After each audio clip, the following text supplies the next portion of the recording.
University library ఉంది. ఆ university library పైన మేము చదువుకుంటున్నటువంటి కాలంలో యుఎస్ఐఎస్ అని ఒకటి ఉంటుంది, యునైటెడ్ స్టేట్స్ ఇన్ఫర్మేషన్ సర్వీస్ అని. 73లో జార్జ్ మరణాంతరం. జార్జ్ చనిపోయిన తర్వాత ఇక్కడ ఒక పెద్ద ప్రదర్శన ఆ యుఎస్ఐఎస్ ముందు చేశారు. వియత్నాం యుద్ధానికి వ్యతిరేకంగా సరిగ్గా అద్దాలు ఉండే అద్దాలు కూడా పగినాయి, ఇవన్నీ అయినాయి. ఒక ప్రదర్శన అంటే వియత్నాం పైన అమెరికా దురాక్రమణ కేసులో వాస్తవానికి ప్రపంచవ్యాప్తంగా విద్యార్థులపైన పెద్ద ప్రభావం కలిగించినటువంటి వియత్నాం ప్రజలు చేస్తున్నటువంటి పోరాటం ఏదైతుందో, ఒక పెద్ద శత్రువుకు వ్యతిరేకంగా ఒక వెనుకబడినటువంటి దేశంలో ప్రజలు చేస్తున్నటువంటి పెద్ద పోరాటం ఏదైతుందో పెద్ద ప్రభావాన్ని విద్యార్థుల్లో కలుగజేసినటువంటి కాలం. ఆ కాలంలో మేము క్యాంపస్ ఎంటర్ అయ్యాము. ఆ కాలంలో జార్జ్ ఇక్కడ రీసెర్చ్ చేస్తున్నాడు, పిహెచ్డి చేస్తున్నాడు, ఎంఎస్సి అయిపోయింది, పిహెచ్డి చేస్తున్నాడు. నేను బిఎస్సి యూనివర్సిటీ సైన్స్ కాలేజ్లో చదువుకుంటున్నప్పుడు జార్జ్ కూడా ఆయన రీసెర్చ్ యూనివర్సిటీ సైన్స్ కాలేజ్ ఉన్నాయి కాబట్టి మాకు పరిచయం అయిన తర్వాత నేను వివరాలకు వెళ్ళలేను, ఎందుకంటే కార్తీయాన్ని రాసిన పుస్తకంలో అనేక వివరాలు కూడా ఉన్నాయి.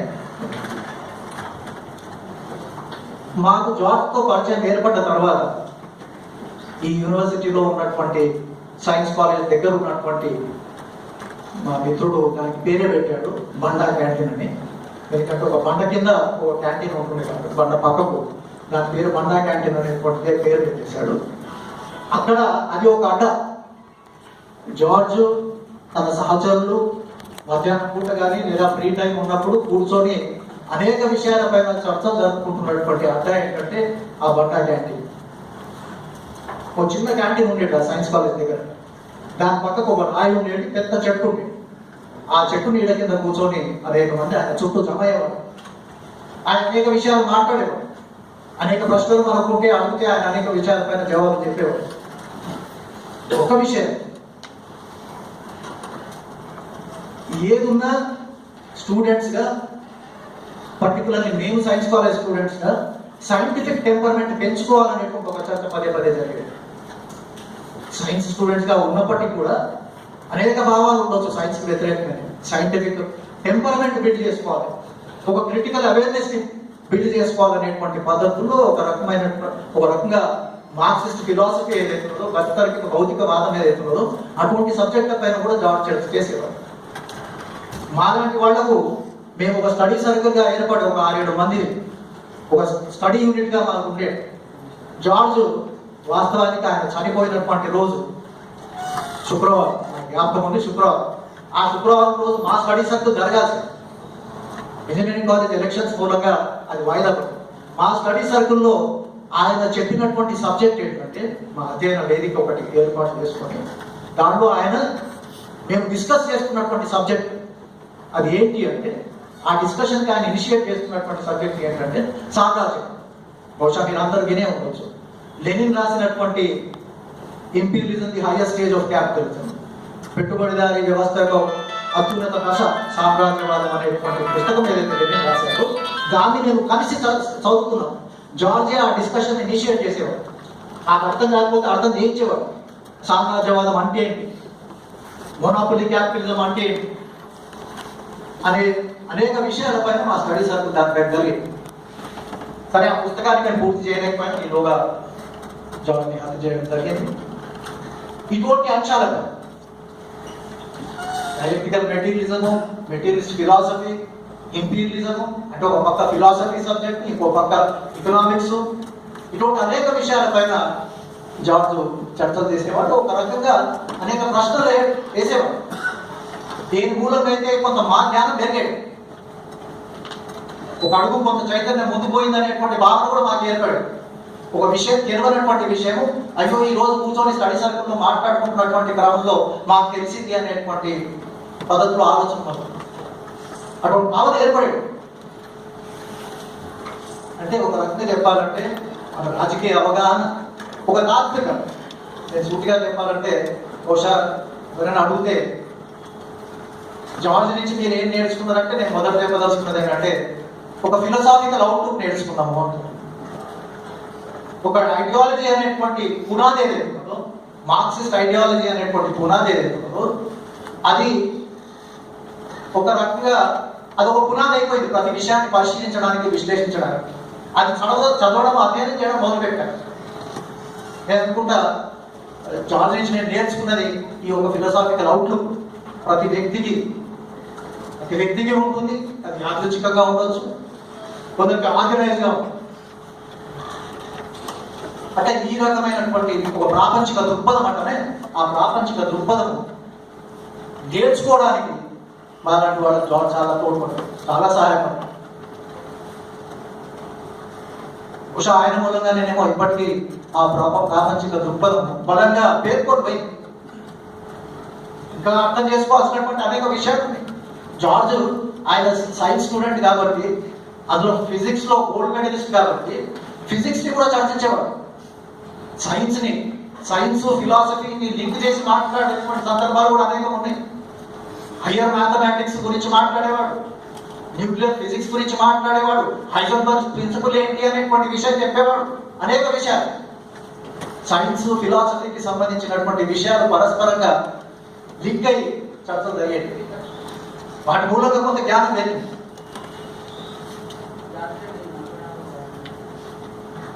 సరే కాంగ్రెస్ మాలాంటి వాళ్లకు రోజు సైన్స్ కాలేజీకి పోయిన తర్వాత, క్లాస్ అయిపోయిన తర్వాత 4 గంటలకు మేము ఎక్కడ ఉండేవాళ్ళం అంటే మీ ఆర్ట్స్ కాలేజ్ బస్ స్టాప్ కాడ నిలబడేవాళ్ళం. ఆర్ట్స్ కాలేజ్ బస్ స్టాప్ కాడ 4 గంటలకు ఎందుకు నిలబడేవాళ్ళం? సరిగ్గా 4 గంటలకు జార్జ్ ఆ లైబ్రరీ నుంచి కిందికి వచ్చేవాడు. ఆయన జీన్ ప్యాంట్ వేసుకొని, ఒక షర్ట్, మామూలు షర్ట్ వేసుకొని, బహుశా ఆ జీన్ ప్యాంట్ పాకెట్ లో నకిలీ డస్టర్ కూడా ఉండేది, లేదా చిన్న కత్తి కూడా ఉండేదేమో. నకిలీ డస్టర్స్ అయితే ఉండేది. ఎందుకు నకిలీ డస్టర్స్ ఉండేదంటే మనకు అందరికీ తెలుసు, ఆర్ఎస్ఎస్ మూకలు, ఏటీవీ మూకలు అనేక సందర్భాల్లో ఆయన పైన దాడి చేసినటువంటి ఘటన లేకపోలేదు. సెల్ఫ్ డిఫెన్స్ కోసం ఆయన నకిలీ డస్టర్స్ కూడా పెట్టుకునేవాడు. ఆయన వచ్చేవాడు. నేను బహుశా నా జ్ఞాపకాల్లో కూడా నేను రాశాను ఒక విషయం. జార్జ్ ఆ లైబ్రరీ నుంచి ఇట్లా, ఎందుకంటే ఆ లైబ్రరీ ఉంది కదా, కిందికి రావాలంటే ఇట్లా వస్తారు, అట్లా నడుచుకుంటూ వస్తున్నప్పుడు మేము ఆర్ట్స్ కాలేజ్ బస్ స్టాప్ కాడ కూడా ఆయన చూసేవాడు. అనిపించేది, మరి here our hero is coming, ఒక రకం మా హీరో వస్తున్నాడు, మా చే ద్వారా వస్తున్నాడు అనేటువంటి ఫీలింగ్ మాకు కలిగేది.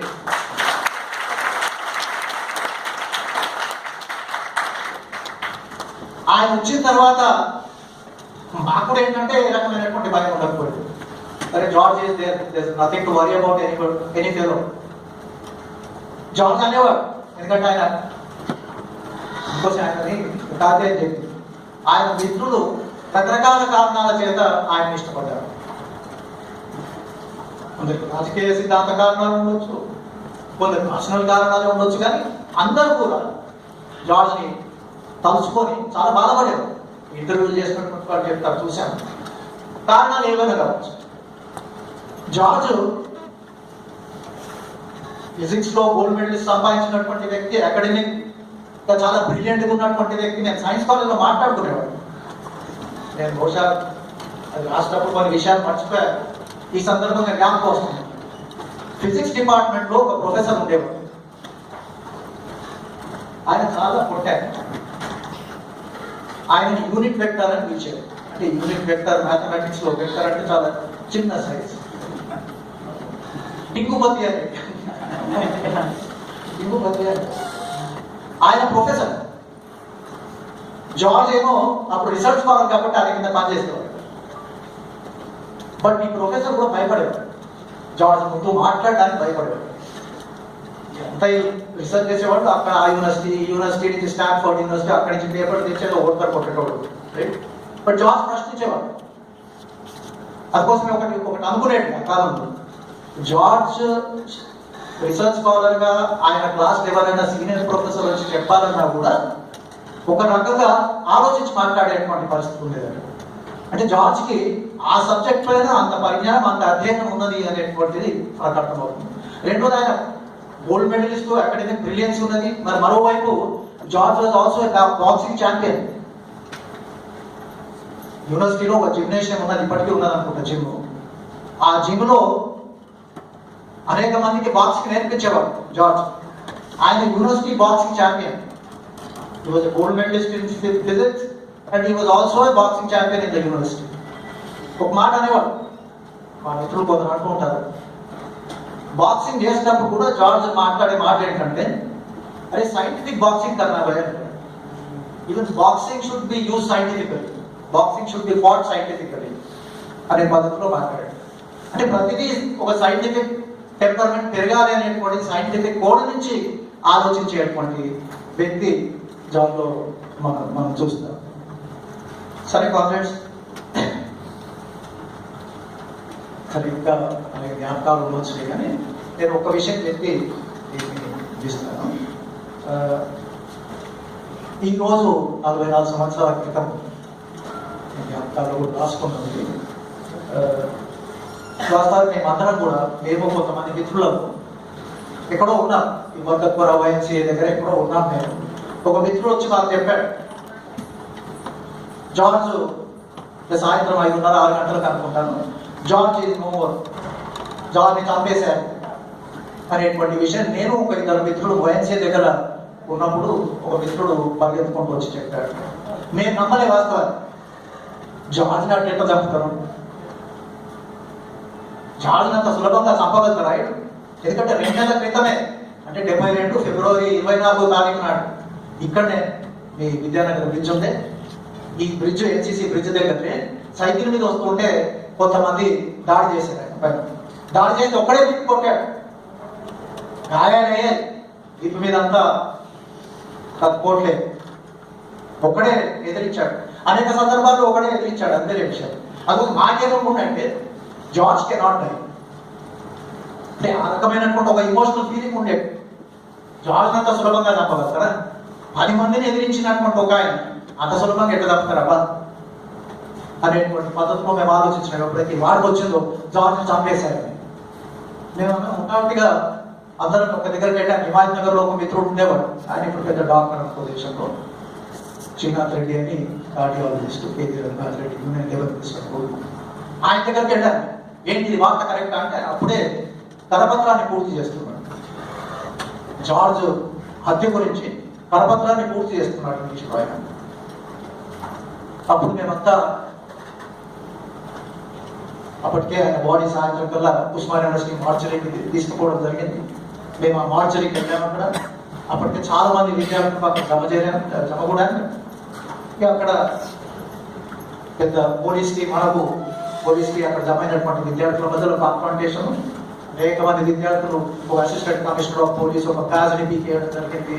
ఇక పోలీస్ డౌన్లోని ఎందుకు ఆ కోపం అంటే, అప్పటికే యూనివర్సిటీలో ఉన్నటువంటి విద్యార్థులు, జార్జ్ తమ్ముడు అందరూ వైస్ ఛాన్సలర్ ఒక కంప్లైంట్ కూడా ఇచ్చారు.